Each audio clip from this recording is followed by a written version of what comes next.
ونعوذ بالله من شرور أنفسنا ومن سيئات أعمالنا من يهدي الله فلا مضل له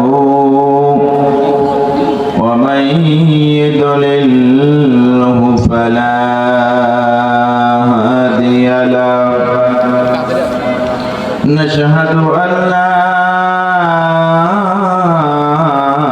إله إلا الله وأشهد أن محمدا عبده ورسوله الذي أرسله بالحق بشيرا ونذيرا وداعيا إلى الله بإذنه وسراجا منيرا أما بعد فقد قال الله تعالى في كلامه المجيد وفي فرقانه الحميد সকলে পড়ুন আউযু বিল্লাহি মিনাশ শাইতানির রাজীম বিসমিল্লাহির রাহমানির রাহিম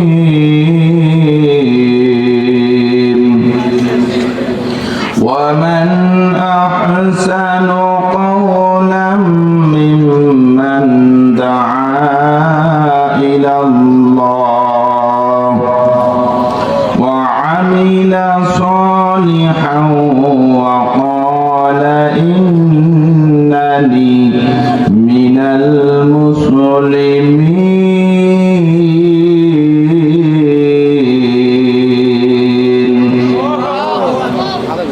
إلى آخر آيات. وقال رسول الله صلى الله عليه وسلم إن الذي ليس في جوفه شيء من القرآن كالميت الخريب رواه الترمذي. إن الله وملائكته يصلون على النبي يا أيها الذين آمنوا صلوا عليه وسلموا تسليما اللهم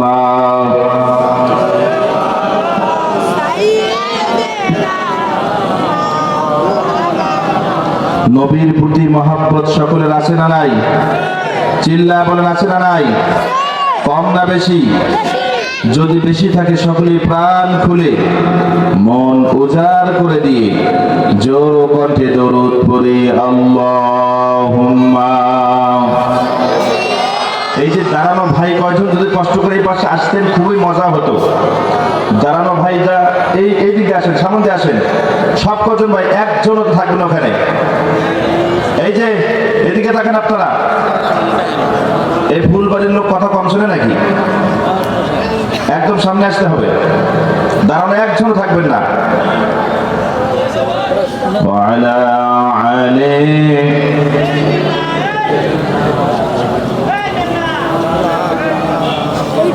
তাহাজ্জুদের যাই না মাঝে মরণ তুমি দিও প্রভু,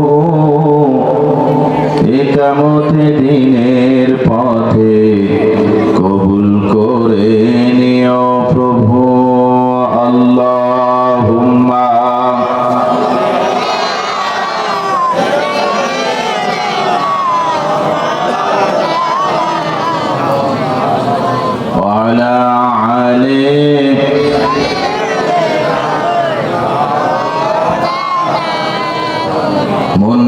যদি হইতো প্রবল হাওয়া,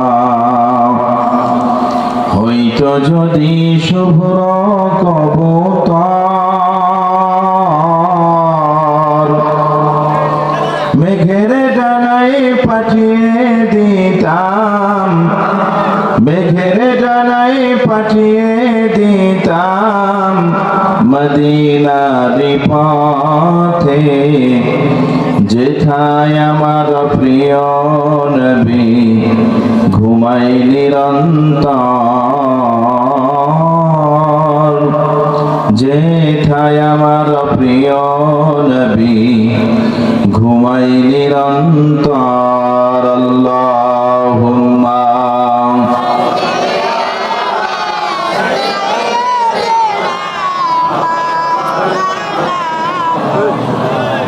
ওয়ালা আলি সাইয়্যিদিনা। প্রভু তুমি বলেছো রাসূল দেবে না, বলনি দেবে না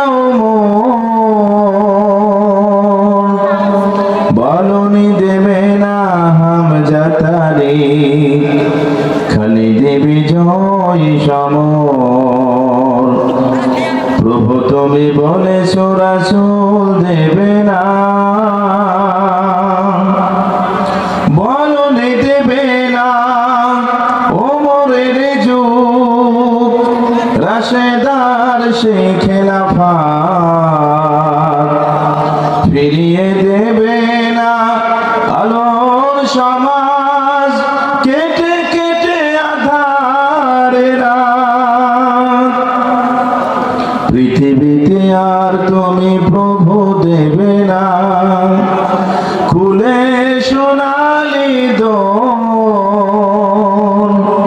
বলনি দেবে না হামজা তারিখ, খালি দেবে জয় সমর। প্রভু তুমি বলেছো রাসূল দেবে না। ঐতিহ্যবাহী দাঁতপুর তসিম উদ্দিন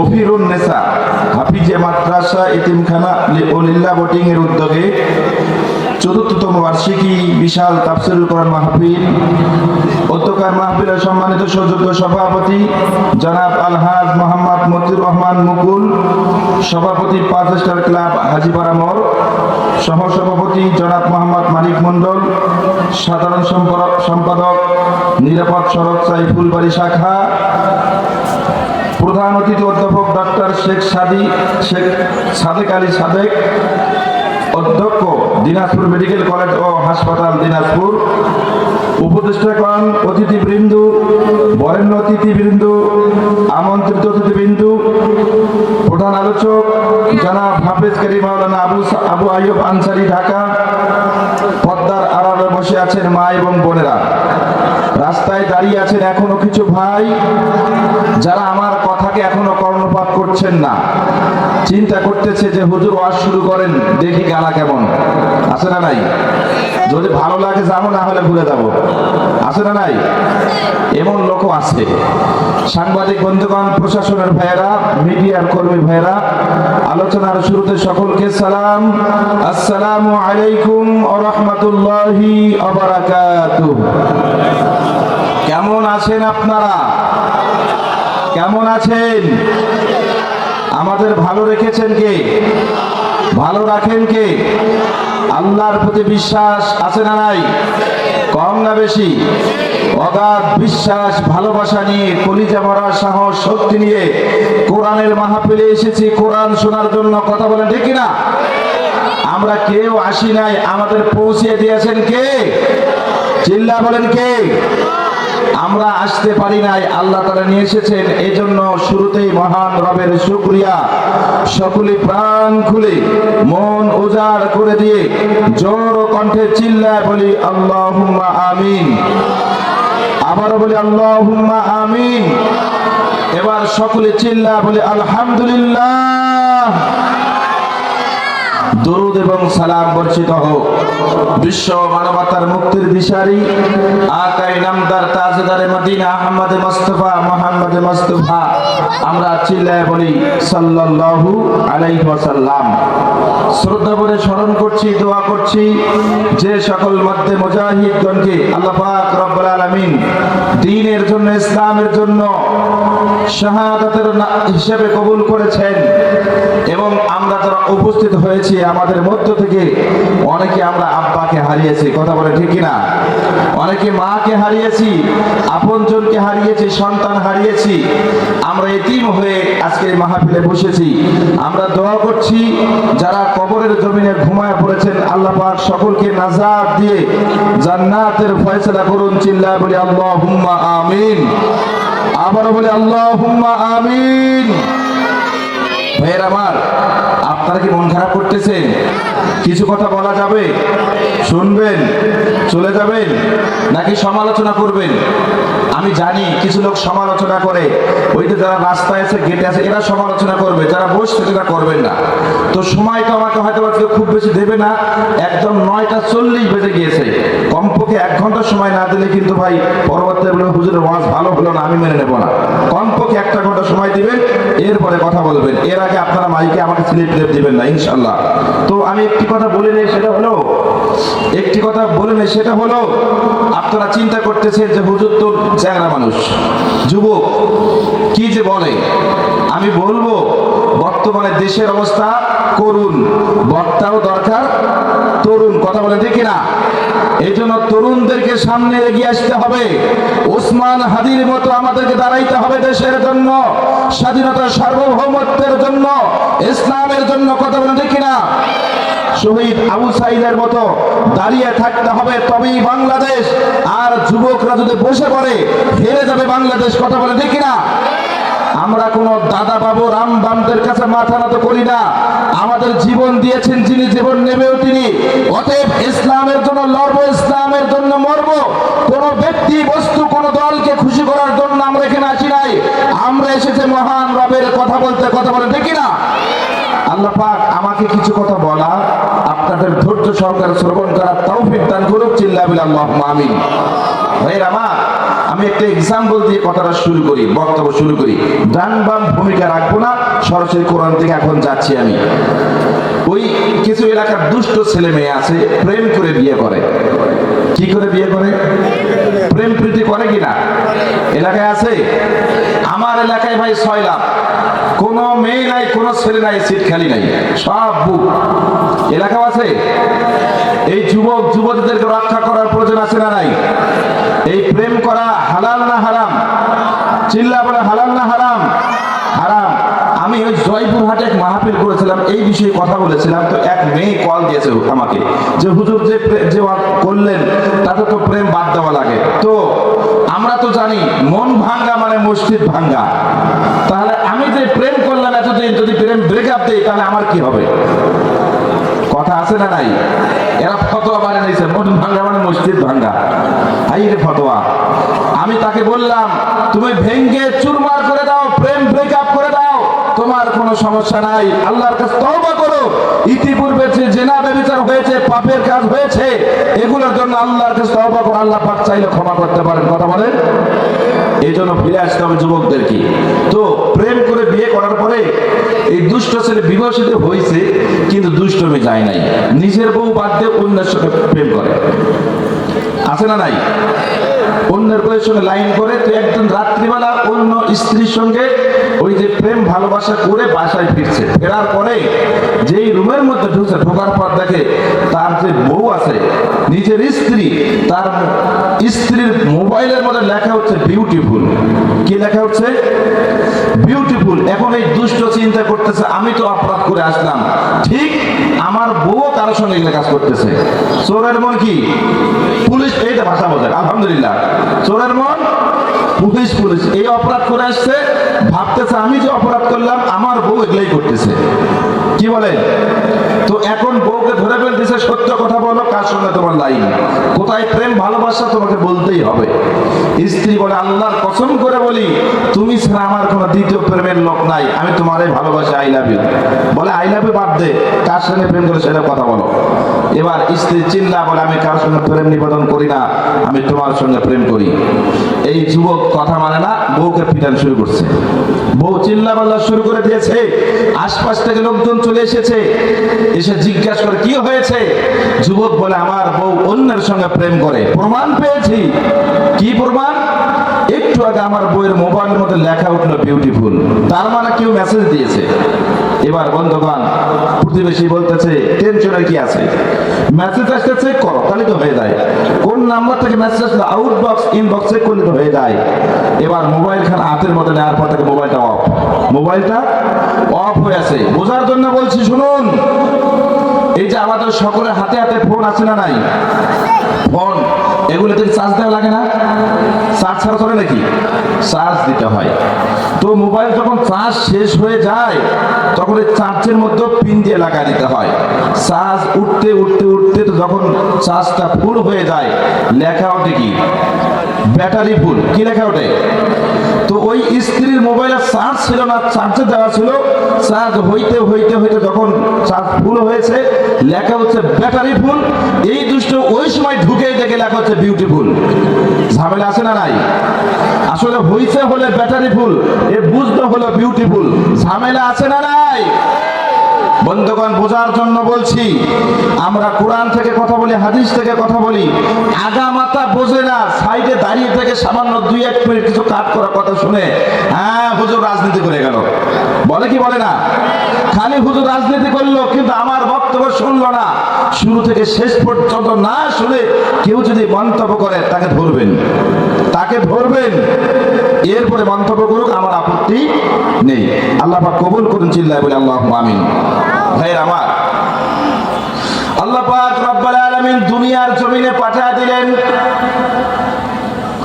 এবং আল্লাহ পাক রব্বুল আলামিন বললেন তোমার সময় হলো সংকীর্ণ, সংক্ষিপ্ত সময় তোমাকে বেঁধে দেওয়া হলো। যাও যাও যাও, কিছু পাতে সংগ্রহ করে নিয়ে আমার কাছে চলে আসো, আল্লাহর কাছে চলে আসো। আল্লাহ পাক রব্বুল আলামিন বললেন লিয়াবলুয়াকুম আইয়ুকুম আহসানু আমালা।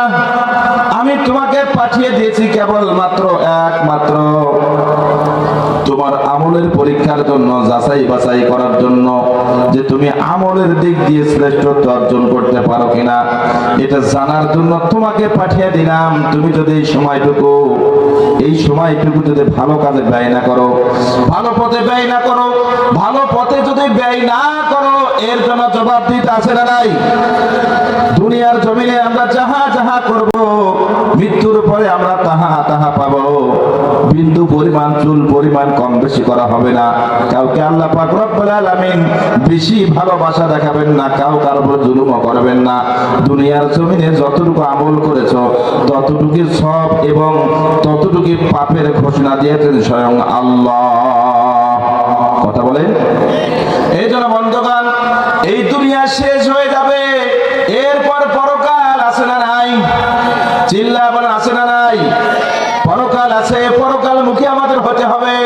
বন্ধুগণ, যখন আপনার আমার আয়ু শেষ হয়ে যাবে, হায়াত শেষ হয়ে যাবে, মালাকুল মউত চলে আসবে, আপনার আমার জান কবজ করবে। কথা বলে। একদিন মাটির ভিতরে হবে ঘর রে মন আমার, কেন বান্ধো দালান ঘর? কথা বলেন ঠিক কিনা? প্রাণ পাখি উড়ে যাবে পিঞ্জির ছেড়ে,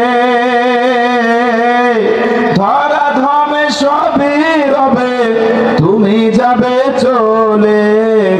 বন্ধু বান্ধব যত, মাতা পিতা তারা সুত, সকলই হবে তোমার পর রে মন আমার, কেন বান্ধো দালান ঘর? কথা বলেন। বন্ধুগণ, আপনজন ছেড়ে যেতে হবে, বন্ধু বান্ধব যা আছে, বাবা মা সকলকে রেখে আল্লাহ রাব্বুল আলামিনের ডাকে সাড়া দিয়ে কবরের জমিনে যেতে হবে। কবর কাউকে ছাড় দেবে না, কবর কাউকে বেশি ভালোবাসা দেখাবেন না। দুনিয়ার জমিনে আপনি যাহা যাহা করেছেন তাহা তাহা আল্লাহ পাক দিয়ে দেবেন। কথা বলেন ঠিক কিনা? যদি আমল ভালো না হয় আযাব আসে না নাই? দুইজন ফেরেশতা আসবে, মুনকার এবং নাকির, এসে কবরের মধ্যে সওয়াল করবে, জিজ্ঞাসা করবে, মান রব্বুকা, তোমার রব কে ছিল? মান দীনুকা, তোমার দিন কি ছিল? মান নবিয়ুকা, তোমার নবী কে ছিল? তিনটা প্রশ্ন করবে। প্রশ্নের উত্তর যদি যথাযথ দিতে চান, দুনিয়ার জমিনে বন্ধুগণ শুধু প্রশ্নের উত্তর মুখস্থ করলে হবে না, আপনাকে আমাকে অবশ্যই অবশ্যই আমল করার প্রয়োজন আছে না নাই? আমল করতে হবে। যদি আপনি প্রশ্নের উত্তর মুখস্থ করে যান, মুখ দিয়ে ওই দিন একটি শব্দই বের হবে, লা আদ্রি, আমি কিচ্ছু জানি না, লা আদ্রি, আমি কিচ্ছু জানি না, লা আদ্রি, আমি কিচ্ছু জানি না। এরপরে ফেরেশতারা এসে একদম ইউক্যালিপটাসের ডাল নিয়ে এসে, একদম লম্বা মোটা তাজা নিয়ে এসে ইচ্ছা মতো ধাঁধানি দেবে। দুনিয়ার জমিনে ইসলাম ওনাদেরকে, কোরআন ওনাদেরকে দাপিয়েছো, তাদেরকে পিটিয়েছো, জেলের মধ্যে ভর্তি করেছো, এর উত্তম সাজা তোমাকে কবর থেকে দেওয়া শুরু হবে। কথা বলে ঠিক কিনা ভাইজান? আমার রাগ করতেছে? চলবে, চলুন। এরপর বন্ধুগণ, কবরের মধ্যে একটা ফেরেশতা যখন চলে যাবে, একটি সাপ চলে আসবে। এই সাপের নাম হলো আকরা। চিল্লা বলেন কি নাম? আকরা নামক সাপ চলে আসবে। এই আকরা নামক সাপ আপনাকে আমাকে দংশন করবে। সাপ এত বিষাক্ত হবে, এত বিষাক্ত হবে সাপ। এই সাপ যদি দুনিয়ার জমিনে একবার নিঃশ্বাসটা ছেড়ে দিত, একবার যদি নিঃশ্বাসটা ছেড়ে দিত, তাফসীর কারকরা বলতেছেন দুনিয়ার জমিটা পুড়ে তামা হয়ে যেত। এত বিষাক্ত হবে এই সাপ। এই সাপ আপনাকে আমাকে দংশন করবে যদি আমল ভালো না হয়। একবার দংশন করার সঙ্গে সঙ্গে আমরা 70 গজ মাটির নিচে চলে যাব। সেখান থেকে টেনে উঠানো হবে, আবারও দংশন করবে, আবারও চলে যাব, আবারও উঠানো হবে। এইভাবে শাস্তি চলমান থাকবে। এবার বন্ধুগণ, আমরা তখন সাপকে ডাক দিয়ে বলবো, সাপ আমাদের আর দংশন কইরো না, আমাদের মাফ করে দাও। সাপ উত্তর দেবে, দুনিয়ার জমিনে আল্লাহর সঙ্গে বেঈমানি করেছো, নাফরমানি করেছো, যার জন্য আল্লাহ পাক রব্বুল আলামিন আমাকে তোমাকে কষ্ট দেওয়ার জন্য নিয়োগ দিয়েছে। কিয়ামত পর্যন্ত আমার কাজ হবে তোমাকে শাস্তি দেয়া। আমি সাপ যদি তোমার প্রতি দয়া দেখিয়ে শাস্তি না দেই, আমি সাপকেও আল্লাহ ছাড় দেবে না। অতএব নিজে বাঁচার জন্য আমি তোমাকে কিয়ামত পর্যন্ত এইভাবে আযাব দিতেই থাকবো। আমার সামনে অনুরোধ করেও কোনো কাজ হবে না। কঠিন হয়ে যাবে বন্ধুগণ, ভয়ঙ্কর দৃশ্য হয়ে যাবে, ভয়ঙ্কর দৃশ্য হয়ে যাবে। আমরা কেউ বাঁচতে পারবো না। দুনিয়ার জমিনে আরামের মধ্যে থাকি, আয়েশের মধ্যে থাকি। এই যে শীতের দিনে রুম হিটার লাগাই, গরমের দিনে এসি লাগাই, রুমের মধ্যে আরাম করে থাকতে চাই। বন্ধুগণ, কবর এমন একটা জায়গা যেখানে সাথী নাই, বাতি নাই, বন্ধু নাই, আলো নাই, কেউ থাকবে না। কথা বলেন, কবরে কি করে রবে একা একা ভাবো, কবরে কি করে রবে একা একা। অন্ধকারে বাতি নাই, বন্ধ ঘরে সাথী নাই, তোমার প্রিয়া দেবে না তোমারে দেখা। কবরে কি করে রবে একা একা, বলো কবরে কি করে রবে একা একা। বালিশ নাই, মশারি নাই, কেমন করে ঘুমাবে ভাই? নাই আর কন্ডিশনের ঠাই, নাই হিটার পাখা। বালিশ নাই, মশারি নাই, কেমন করে ঘুমাবে ভাই? নাই আর কন্ডিশনের ঠাই, নাই হিটার পাখা। নির্জন নিরালা নিঝুমে, শীত গরমে একই রুমে। নির্জন নিরালা নিঝুমে, শীত গরমে একই রুমে থাকতে হবে একা একা, বিধাতার লেখা কবর কি করে রবে একা একা, বলো কবরে কি করে রবে একা একা। ভাইজান অত্যধিক কষ্ট হয়ে যাবে, অত্যধিক কষ্ট হয়ে যাবে। আপনি আমি আমরা কেউ এই কবরে আযাব সহ্য করার মতো সক্ষমতা আমাদের নাই, আছে নাকি? পক্ষান্তরে বন্ধুগণ, যারা দুনিয়ার জমিনে আমল করবে, আল্লাহর গোলামি করবে, ইবাদত করবে, মৃত্যুর সঙ্গে সঙ্গে ফেরেশতারা তাদেরকে কবরে রাখার সঙ্গে সঙ্গে দুইজন ফেরেশতা চলে আসবে, মুনকার এবং নাকির দুইজন ফেরেশতা চলে আসবে। দুইজন ফেরেশতা কবরের মধ্যে প্রবেশ করবে, করার পর দেখতে পাবে কবরের মধ্যে লাশ নাই, কবরের মধ্যে লাশ নাই। একটা হলুদ রঙের পাখি শুয়ে আছে, কবরের মধ্যে একটা হলুদ রঙের পাখি শুয়ে আছে। ফেরেশতারা বলবে, ও পাখি, কবরের মধ্যে একটু আগে, 1 ঘন্টা আগে বা আধা ঘন্টা আগে অমুক গ্রামের অমুকের সন্তান অমুককে একটু আগে রেখে গেল, সে কোথায়? আমরা ফেরেশতা এসেছি তাকে সওয়াল করব, জিজ্ঞাসা করব। এবার পাখি বলবে, ও ফেরেশতা, কিয়ামত পর্যন্ত আমরা পাখি ওই লাশকে তোমার সামনে হস্তান্তর করব না। তোমার যত প্রশ্ন আছে, জানার আছে, যত বোঝার আছে আমাদের করো, আমাদের কাছে জেনে নাও, কিন্তু আমাদের দোস্তকে তোমার সামনে কখনোই দেব না, তোমাদের সামনে কখনোই প্রশ্ন করতে দেব না। এবার ফেরেশতারা বলবে, না না না, তোমাদেরকে প্রশ্ন করার মতো যোগ্যতা ক্ষমতা আমার নাই, তার কারণ আমরা ওই ব্যক্তিকে জিজ্ঞাসা করব আল্লাহর পক্ষ থেকে, এটি বিধান, এটি নিয়ম, আমাকে ওই লাশকে আমাদের সামনে দিয়ে দাও। এবার পাখি ধমক দিয়ে বলবে, খবরদার, আর একটিবারও আমাদের সঙ্গে বেয়াদবি করার চেষ্টা করবে না। ফেরেশতারা বিরক্ত হয়ে যাবে, আল্লাহ পাক রব্বুল আলামিনের কাছে ফেরত চলে যাবে। রব্বুল আলামিনকে বলবে, আল্লাহ, কবরের মধ্যে গেলাম প্রশ্ন করার জন্য, জিজ্ঞাসা করার জন্য, কিন্তু কবরের মধ্যে লাশ নাই, একটা হলুদ রঙের পাখি শুয়ে আছে। রব্বুল আলামিন, আমরা এখন কবরের মধ্যে গিয়ে ওই লাশ নাই, আমরা পাখিকে কেমনে জিজ্ঞাসা করি? এবার আল্লাহ পাক রব্বুল আলামিন বলবে, ও ফেরেশতারা, খবরদার, আমার ওই পাখি বন্ধুর সঙ্গে তোমরা বেয়াদবি করবে না।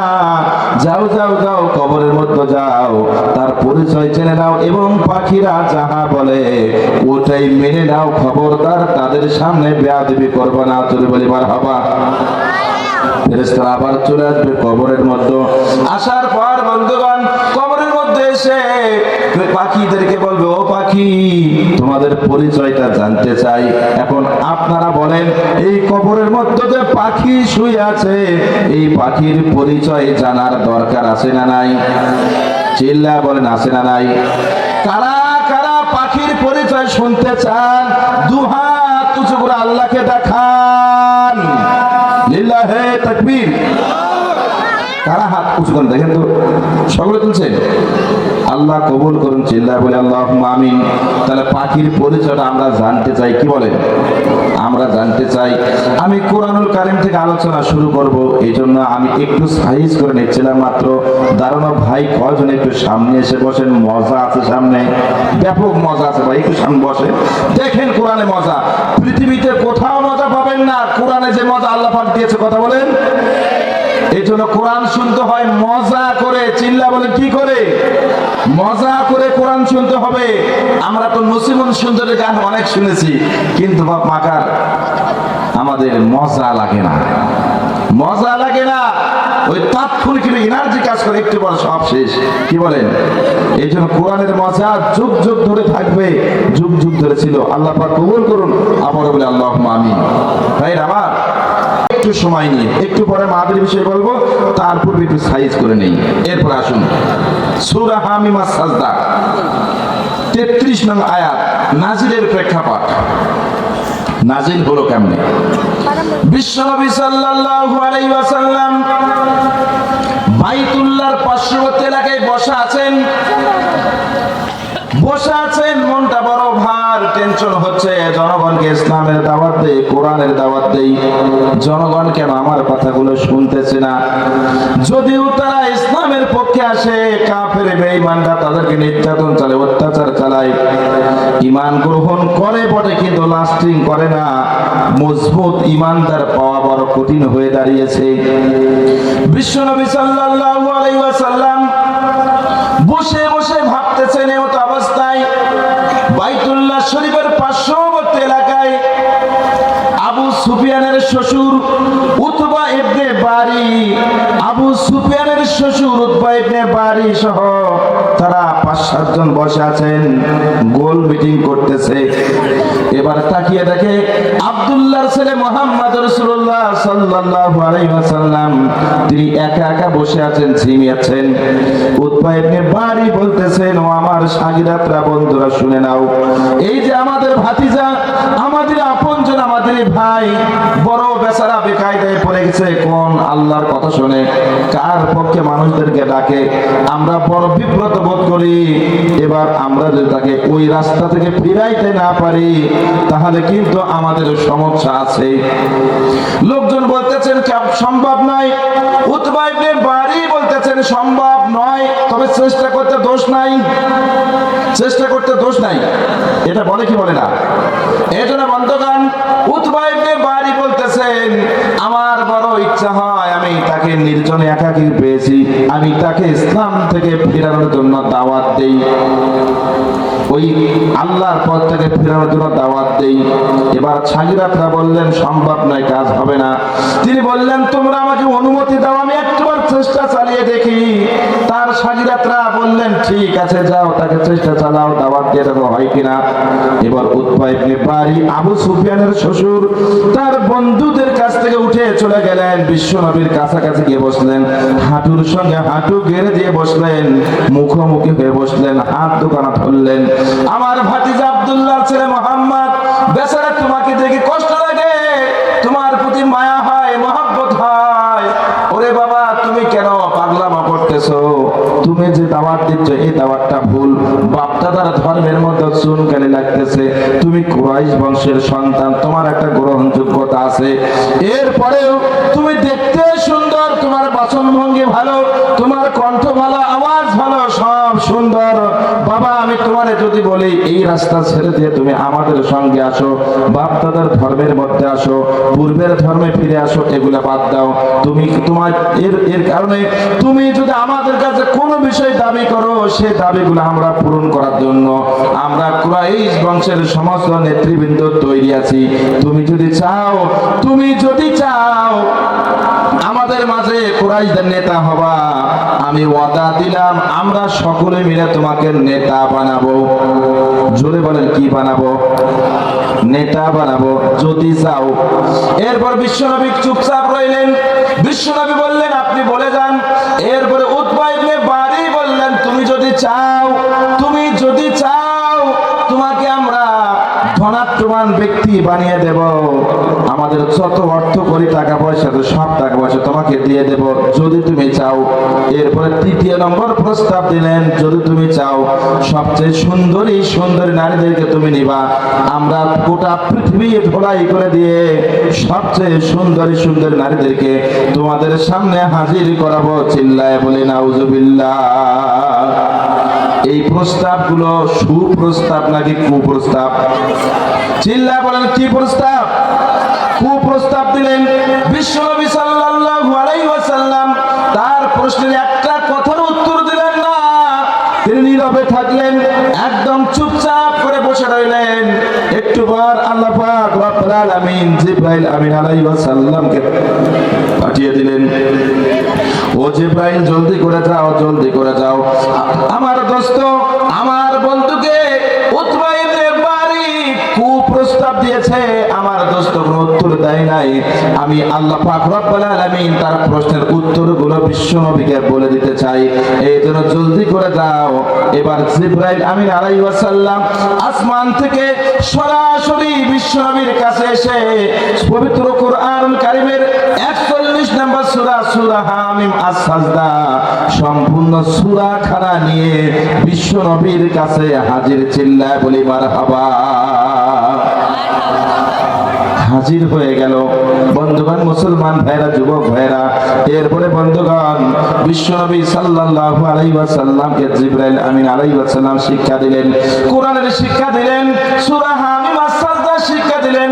এবার বিশ্বনবী সাল্লাল্লাহু আলাইহি ওয়াসাল্লাম সম্পূর্ণ সূরা খানা মুখস্থ করে করে উতবা ইবনে বারির সামনে তেলাওয়াত করে শোনাইতে লাগলেন, এক এক করে তেলাওয়াত করে শোনাইতে লাগলেন। উতবা ইবনে বারি আল্লাহর নবী আবু সুফিয়ানের শ্বশুর বিশ্বনবীর মুখ থেকে তেলাওয়াত শোনার পর তিনি মুখখানা মলিন করে, অঙ্গার করে, অন্ধকার করে এখান থেকে উঠে চলে গেলেন। তার শাগিরাতদের সামনে যাচ্ছেন আর মুখখানা কালো আংরা বানিয়ে ফেলেছে।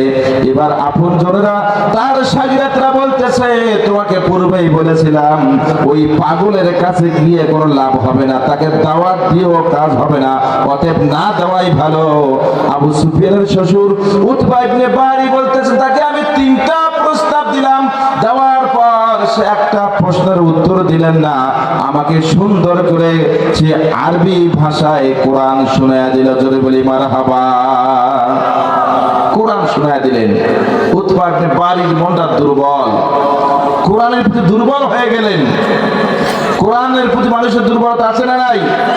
কোরআন শুনলেই কলিজায় প্রশান্তি আসে কি আসে না? শান্তি চলে আসে। এবার আবু সুফিয়ানের শ্বশুর উতবা ইবনে বারি নরম হলেন। এই খবর গেল আবু জাহেলের কাছে। আবু জাহেল এই কথা শোনার পর আইন করলেন, وقال الذين كفروا لا تسمعوا لهذا القرآن। আবু জাহেল আইন করলো, তোমরা কোরআন শুনতে পারবা না, শুধু না শুনলেই হবে না, যেখানে কোরআন শোনার ব্যবস্থা হয় ওই জায়গায় হট্টগোল করো, গন্ডগোল করো। যেখানে কোরআন শোনার ব্যবস্থা হয় ওই জায়গায় গন্ডগোল করো, হট্টগোল করো, অনফর্টিপর জারি করে দাও, যাতে করে জনগণ কোরআন শুনতে না পারে, যাতে করে নবী রাসূলগণ এবং তার ওয়ারিস আলেম ওলামাগণ সুন্দর করে কোরআনের আলোচনা সমাজে প্রচার করতে না পারে। কথা কি বোঝা যায়?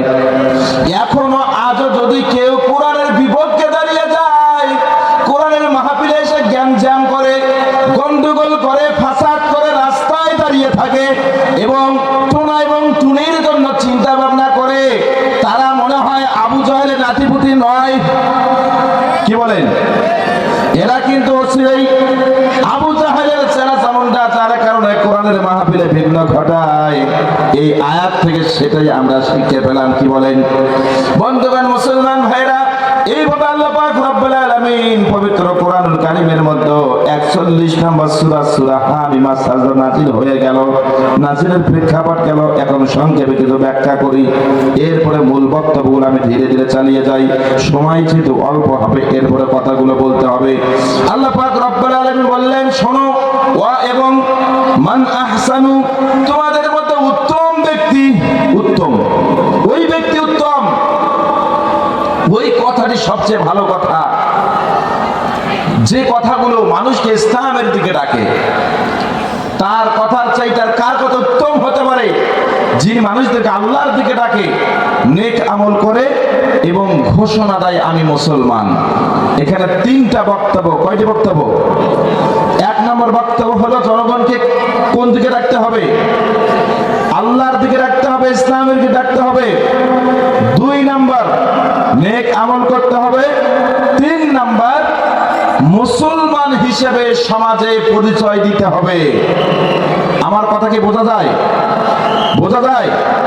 আলহামদুলিল্লাহ, আল্লাহ কবুল করুন, চিল্লায় বলে আল্লাহুম্মা আমিন। তাহলে 3টা বিষয় নিয়ে কথা বলে আমি আমার সংক্ষিপ্ত কথা শেষ করব। আল্লাহ পাক আমাকে কিছু কথা বলা, আপনাদের ধৈর্য সহকারে শ্রবণ করার তৌফিক দান করুক। আবার বলে আল্লাহুম্মা আমিন।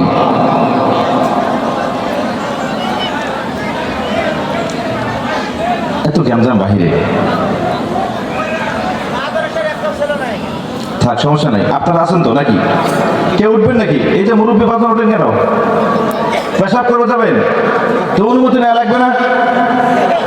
অনুমতি নিয়ে যেতে হবে।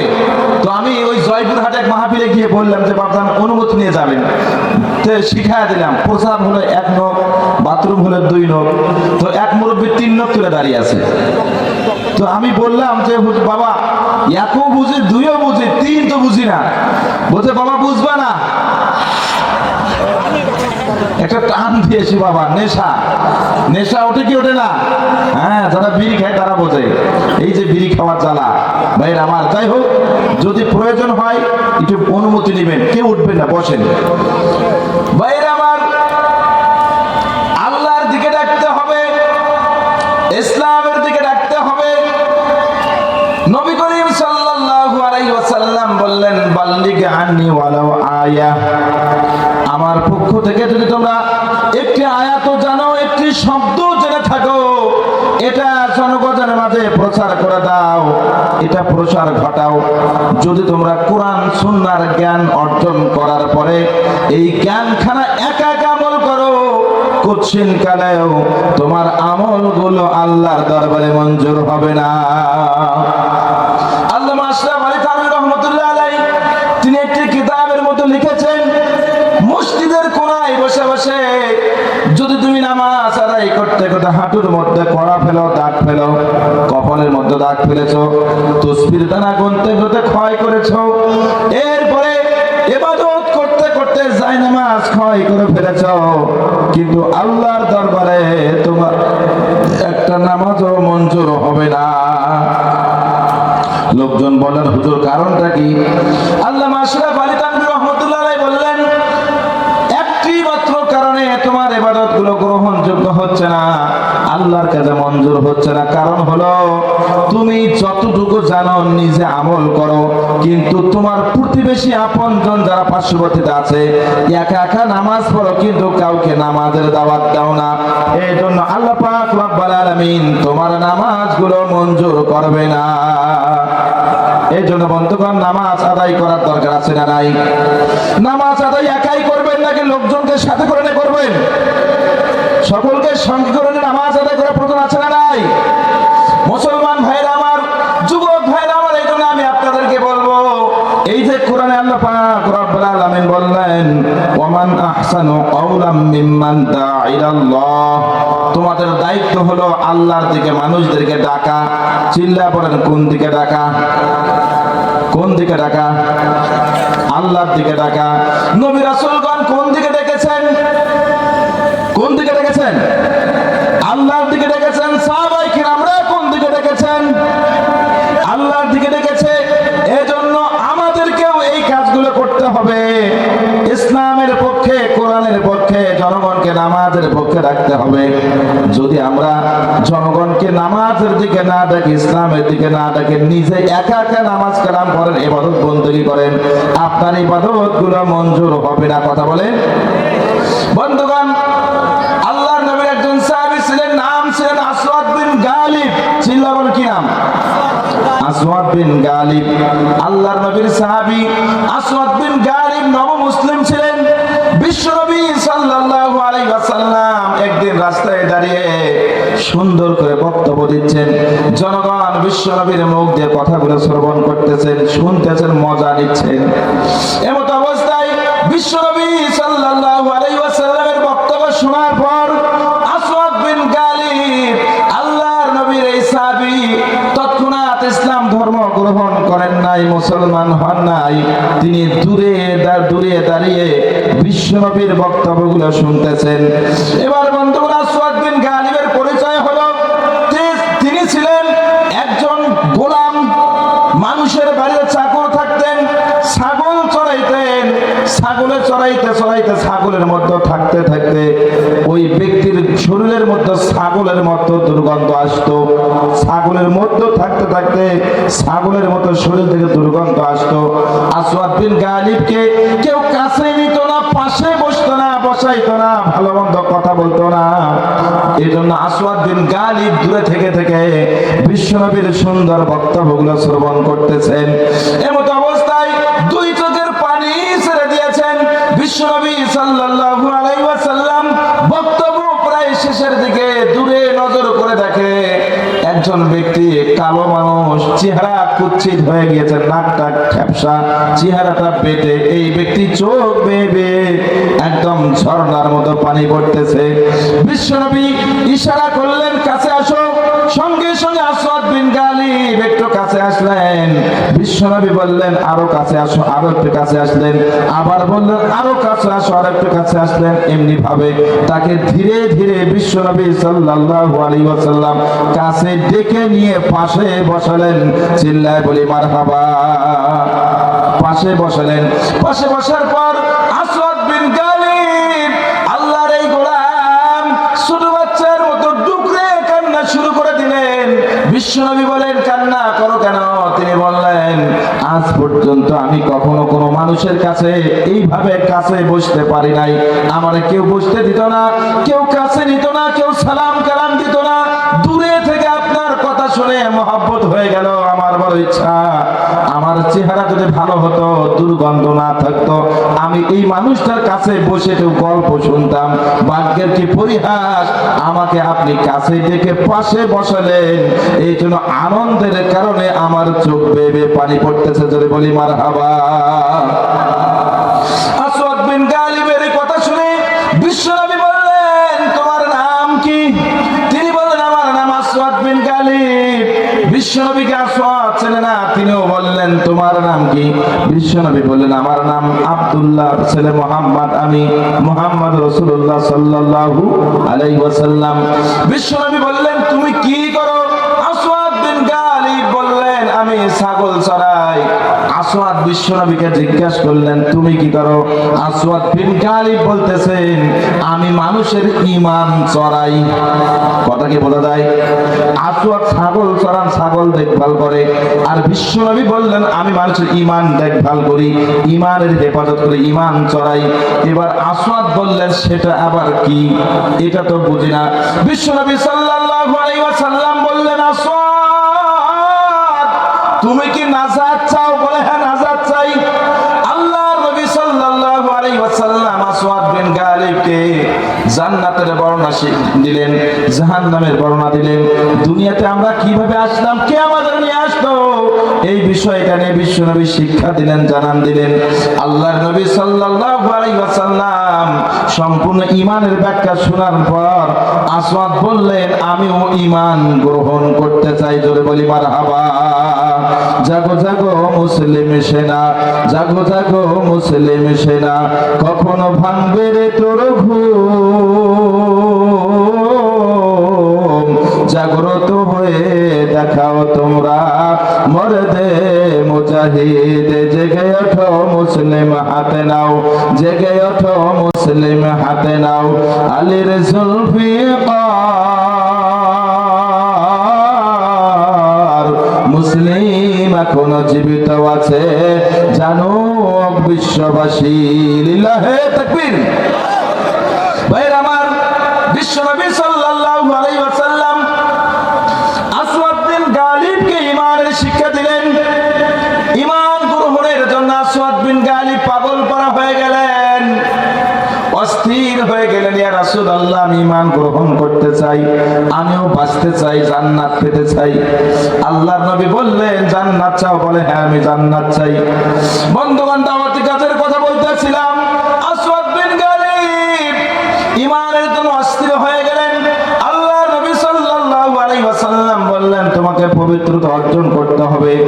আসওয়াদ বিন গালিব সঙ্গে সঙ্গে পবিত্রতা অর্জন করলেন, ওযু বানালেন। এবার আল্লাহর নবী তাকে কালেমা পড়ালেন, লা ইলাহা ইল্লাল্লাহু মুহাম্মাদুর রাসূলুল্লাহ সাল্লাল্লাহু আলাইহি ওয়াসাল্লাম। বন্ধুগণ, এই যে কালেমা পড়লেন, কালেমাটা যে পড়লেন, কালেমার অর্থ আপনারা বোঝেন তো নাকি? বোঝেন না? একবার কালেমা পড়েছেন তো এই মাথা আর কারো কাছে নত হবে? কথা বলা যায়? কালেমা পড়েছেন মানে সব কিছু দিয়ে দিয়েছেন কাকে? আল্লাহকে দিয়ে দিলাম। আল্লাহ পাক রব্বুল আলামিন বললেন, ইন্নাল্লাহা আশতারা মিনাল মুমিনিনা আনফুসাহুম ওয়া আমওয়ালাহুম বিআন্না লাহুমুল জান্নাহ ইউকাতিলুনা ফি সাবিলিল্লাহি ফায়াকতুলুনা ওয়া ইয়াকতালুন ওয়া'দান আলাইহি হাক্কান ফিত তাওরাতি ওয়াল ইনজিলি ওয়াল কুরআন। জোরে বলি মারহাবা। আল্লাহ পাক বললেন, আমি মুমিনদের থেকে নিয়েছি, ক্রয় করে নিয়েছি। কি করে নিয়েছি? ক্রয় করে নিয়েছি তাদের জান এবং মাল। বিনিময়ে আমি তাদেরকে দেব জান্নাত। চিল্লা বলে কি দেব? জান্নাত। বেচা কেনা বোঝেন তো আপনারা? বেচা কেনা বোঝেন? আল্লাহর সঙ্গে বেচা কেনা। আল্লাহ পাক নিজে বললেন, আমি মুমিনদের জান এবং মাল কিনে নিয়েছি, বিনিময়ে তাদেরকে আমি জান্নাত দেব। চিল্লা বলে কি দেব? তাহলে বেচা কেনার সঙ্গে সম্পর্ক চারটা। জোরে বলেন কয়টা? জোরে বলেন কয়টা? জোর হলো না? হ্যাঁ, মাথায় রাখতে হবে। এক নম্বর একজন বিক্রেতা লাগে, দুই নম্বর একজন ক্রেতা লাগে, তিন নম্বর একটা বস্তু লাগে, চার নম্বর নির্দিষ্ট একটা মূল্য লাগে। কথা বলেন ঠিক কিনা?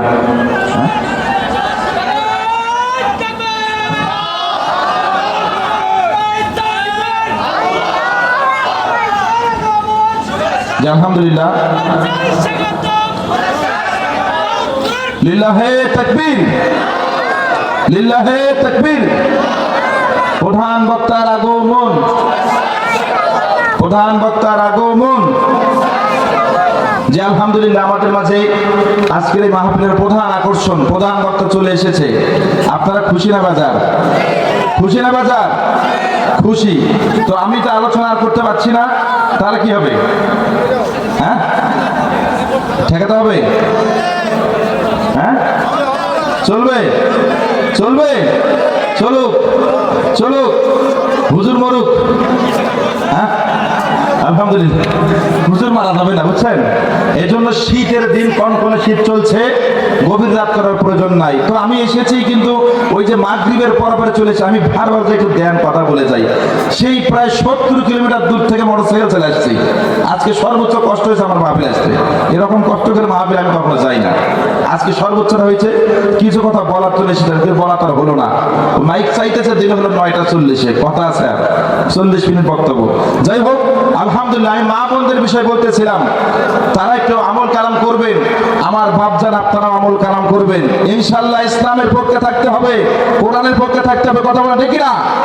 ইনশাআল্লাহ আমরা আছি, ইসলাম যেখানে, কোরআন যেখানে, আমরা সেদিকে আছি, থাকবো ইনশাআল্লাহ। তো সর্বোপরি মা বোনদের বিষয় না বললেই যে কথাটা নাই বলে এসেছিল, ভাইটার এসেছে, আমি কোনো বক্তাকে বসে রেখে কথা বলি না। তার কারণ আমি নিজেও তো প্রধান বক্তা। আগামীকাল আমার এলাকায়, একদম আমার এলাকায় প্রধান বক্তা, পরের দিনও পীরগঞ্জে প্রধান আলোচক হিসেবে কথা বলি। যাই হোক, এর জন্য কোনো বক্তাকে বসে রাখা এটা কষ্টের বিষয়, আমি বসে রাখছি না।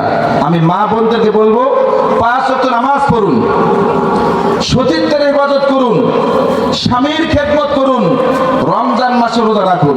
কয়টা আমল? 4টা। 4টে আমল করবেন। আল্লাহর নবী বলেছেন, আল্লাহর জান্নাতের 8টি দরজা খুলে দেওয়া হবে, যেটা দিয়ে খুশি ওটা দিয়ে জান্নাতে প্রবেশ করো। আল্লাহুম্মা আমিন। জান্নাতে যাওয়া সহজ না কঠিন?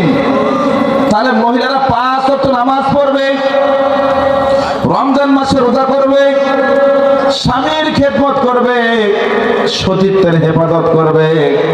আমরা হুজুররা যতই বক্তব্য দেই, মহিলারা ততই পর্দার বাহিরে যায়। কথা বলেন ঠিক কিনা? ও আল্লাহ রে, আল্লাহ রে, কোন জামানায় পাঠাইলা আমারে। কথা বলেন ঠিক কিনা?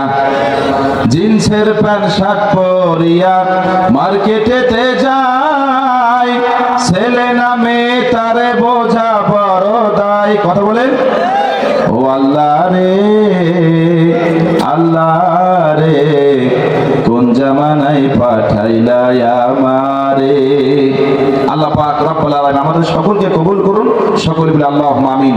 সবার জন্য কলিজা ভরা দোয়া, ভালোবাসা রেখে আমি আমার সংক্ষিপ্ত কথা শেষ করলাম। ইনশাআল্লাহ বাকি আলোচনা যদি কোনোদিন সুযোগ হয় আমি আপনাদের খেদমতে বলবো। বক্তাকে বসে রেখে কথা বলার অভ্যাস আমার নাই। ওমা তাওফিকি ইল্লা বিল্লাহ। আসসালামু আলাইকুম ওয়া রাহমাতুল্লাহি ওয়া বারাকাতুহু।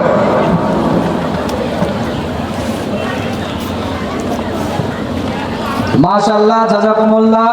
হাফেজ মাওলানা শাহুল ইসলাম মুজাহিদ রংপুর হযরত মহামূল্যবান কথা বলেছেন।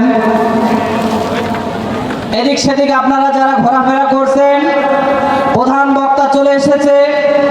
বাংলাদেশ উপমহাদেশের আলোড়ন সৃষ্টিকারী ও মিডিয়া ব্যক্তিত্ব আলেমে দ্বীন হযরত মাওলানা আবু আয়ুব আনসারী ঢাকা, উনি আমাদের প্যান্ডেলে এইমাত্র উপস্থিত হয়েছেন।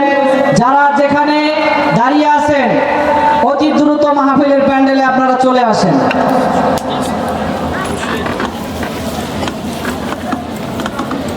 এ পর্যায়ে